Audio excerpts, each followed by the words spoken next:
প্রান্তিক এলাকায় জনগোষ্ঠী যারা আছে ওনাদের বিভিন্ন ধরনের উৎপাদিত ফসল এরকম করে ভেলার মাধ্যমে একদম বাজারে নিয়ে যায়। এই তো দেখেন,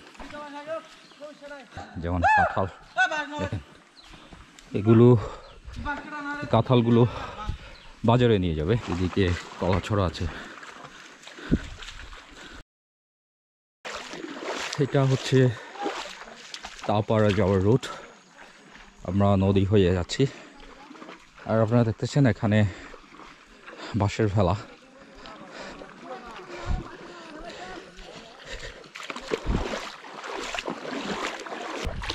আর দুর্গমে যারা বাঁশ ব্যবসায়ী আছে ওনারা এখান থেকে এরকম করে বাঁশগুলো একদম বাজারে নিয়ে যায় টেনে টেনে।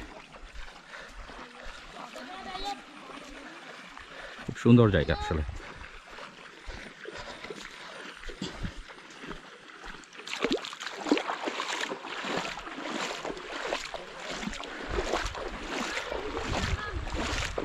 আমাদেরকে প্রায় দীর্ঘ 2 ঘন্টার উপরে হাঁটতে হবে ওপারে যাইতে হলে।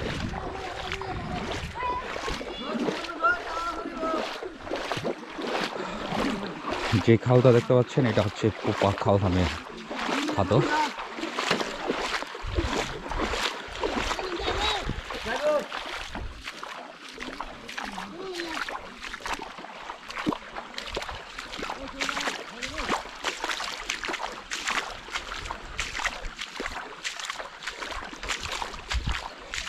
এগুলো সব বাঁশের ভেলা।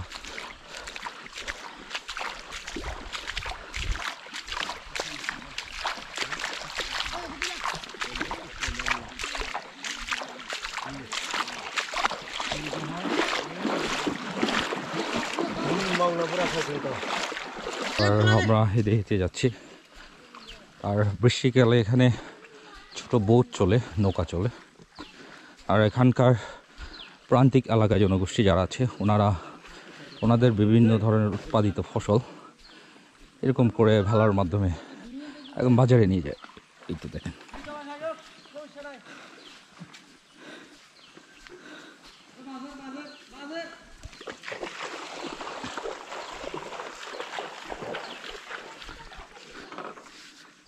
উনি মনে হয় বিক্রি করতেছে এটা।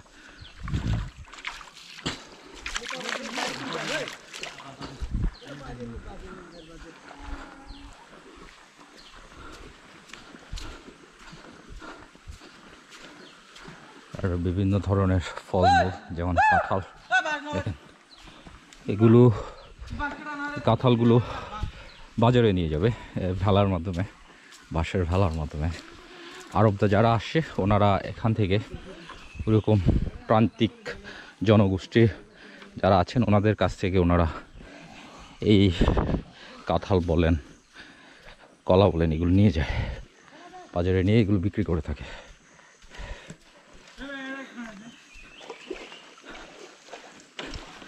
এদিকে কলাছড়া আছে, কাঁঠাল আছে এদিকে, এদিকে সব কাঁঠাল। এই তো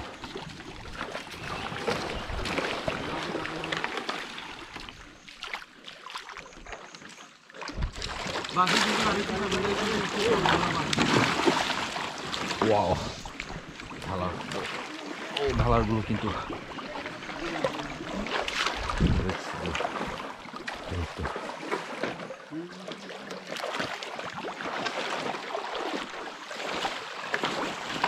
এখানে শুধুমাত্র পরিবহনের হিসাবে ভেলা কাজ করে, বাঁশের ভেলা। আর বৃষ্টিকালে আপনার নৌকার মাধ্যমে, ছোট ছোট স্পিড বোট নৌকার মাধ্যমে পরিবহন হিসেবে কাজ করে। আর এখানকার প্রান্তিক এলাকা যারা জনগোষ্ঠী আছে ওনারা পায়ে হেঁটে বাজারে যায়।